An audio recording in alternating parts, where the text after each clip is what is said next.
Well, hello, I am Matt Williamson, and to pull back the curtain, I am recording this right around 11:30 Eastern on Wednesday, and woke up to the news that Watson is out for the year for the Browns, Deshaun, obviously, and did a bunch of work on PJ Walker and how bad he's been, and then right before we hit record, got the text that DTR is going to start for the Browns. So I need to do some more homework on him. Either way, I had planned on making this podcast all about when the Steelers have the ball against what I think is the best defense in the league. So hold on to your hat. These are a little unsettling. The Pittsburgh offense averages 4.8 yards per game, and the Browns allow 4.5.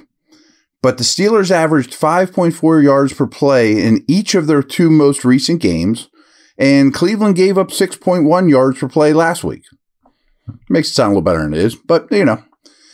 78% of the Steelers snaps have come out of 11 personnel. That's the fifth highest percentage of any offense has utilized any personnel groupings. Now, very curious to see how that changes with Freiermuth's return, which looks like it's going to happen. The Steelers are 30th in touchdowns per drive, 31st in 3 and outs per drive, and last in punts per drive. While the Browns defense is best in the league in yards, punts, and 3 and outs per drive, second in points per drive, third in touchdowns per drive. They're kind of good at everything. Yeah. 17.7 of the Steelers' offensive drives have reached the red zone or scored earlier, the lowest rate in the league. 17.2 of the drives against Cleveland's defense has reached the red zone or scored earlier, the best in the league. Over his past 7 games, Kenny Pickett has only thrown 1 interception. During that stretch, he's attempted 177 passes. He also has a 147 consecutive passes without an interception streak going. CJ Stroud is the only quarterback in the league that has thrown at least 90 passes that has fewer interceptions than Pickett. However, Pickett's EPA per play is better than only Zach Wilson, Daniel Jones, and Bryce Young of qualified quarterbacks. Over his past 3 games, not just the last 2, Pickett averages 5.2 yards per attempt, which is only ahead of Tommy DeVito. Ooh. Pickett has a second highest deep passing rate in the first quarters this season, but is 32nd in the second quarter of games. So for whatever reason, they've thrown deep a lot in the first quarter, not at all in the second quarter. Yeah. Of all the quarterbacks this season that have attempted 200 or more passes, Pickett has the fewest attempts and completions to the middle of the field. The Browns' defense has allowed the fewest completions in the middle of the field this year. Only the Giants and Cardinals are producing fewer passing yards per game than Pittsburgh. Cleveland's defense is best in the league in this regard by over 10 yards more than the second-place defense, Dallas. Cleveland's defense is giving up the league's best completion percentage. They also are best in the league against receivers outside the numbers, with a completion percentage of just 47% to those guys. Deontay Johnson has been targeted on the outside 23 times since returning in Week 7, the most in the league during that stretch. George Pickens had the Steelers' most receiving yards with 45 against Green Bay. Over his past 3 games, though, Pickens has been targeted just 14 times and produced just 68 receiving yards.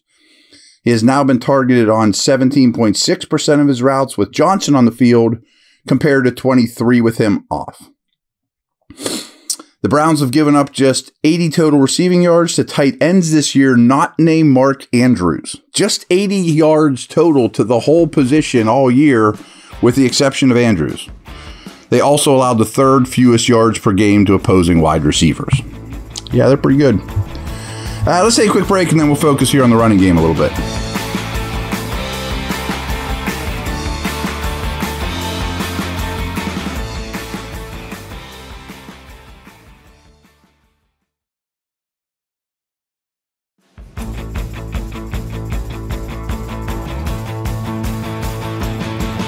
Lots of Najee Warren stuff here. Hope it doesn't get a little too convoluted, but it's all good. I mean, these guys are playing really well. Over the first 5 games of the season, Najee was being targeted on 13% of his routes run.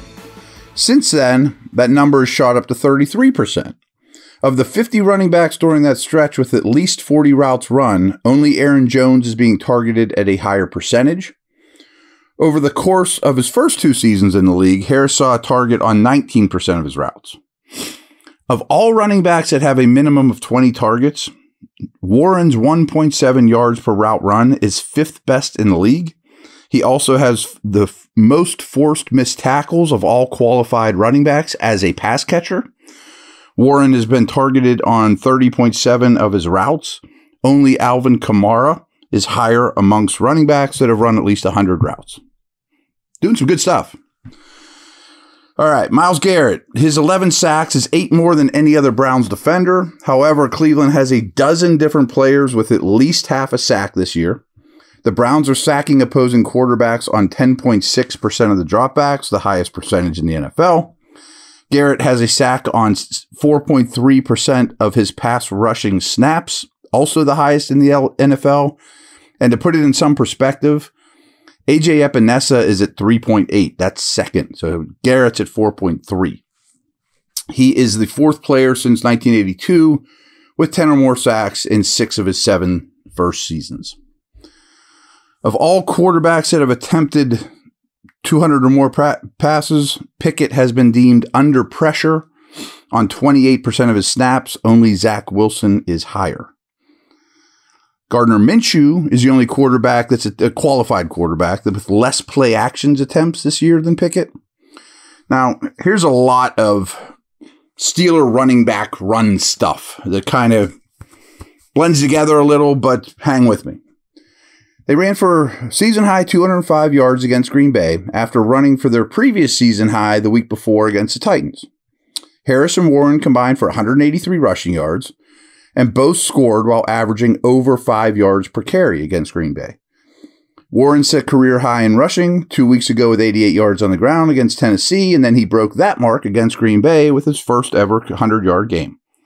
In terms of EPA added for an entire game, only 2 running backs in the league provided more than Warren, and only 9 provided more than Harris last week. It's huge. Warren has produced 223 yards over the past 2 games. He's received double-digit rushing attempts in both games after averaging 6.4 rush attempts before.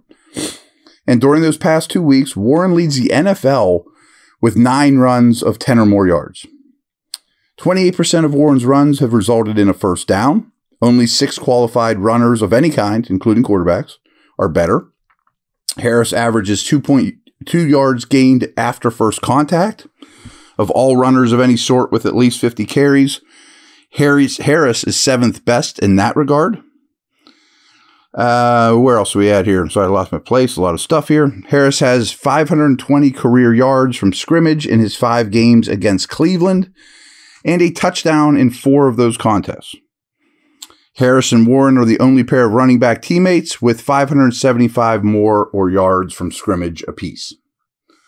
Through the first 7 games of the season, the Steelers were averaging just under 80 rushing yards per game and averaged 3.4 yards per carry.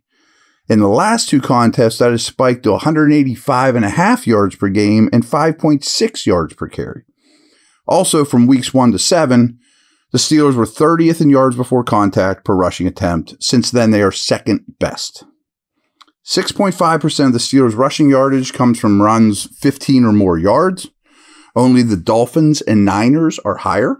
Good company to be in there. Just under 7% of the Browns' rushing yards allowed comes from such runs. Only the Broncos and Bengals give up a higher percentage. Cleveland has allowed just 2 rushing touchdowns to running backs this season, before giving up 2 to the Ravens last week. However, in that game, they gave up a 39-yard run to Keaton Mitchell. Other than that one run, the Ravens rushed for just 67 yards on 23 remaining carries. The most rushing yards a running back has had against Cleveland this year is only 75. The Browns have hit opposing rushers behind the line of scrimmage at a 55% clip, the best in the league. 55%. Last week, Harris and Warren each played 33 of a possible 65 offensive snaps. And at tight end, Hayward and Washington played 34 and 33, respectively. Last couple things here. Only 5 defenses are worse in red zone efficiency than Cleveland. Only the Cardinals' offense has begun their drives with worse starting field position than Pittsburgh's. And lastly, this is a kicker. Per EPA, only the Colts' offense has faced a tougher slate of opponents than Pittsburgh's offense. Well, it doesn't get any better because the Browns' defense is first in the NFL in EPA and success rate, both by a wide margin. So, pretty much take your toughest test on top of a already brutal slate thus far. Over and out. Take care. We'll see you.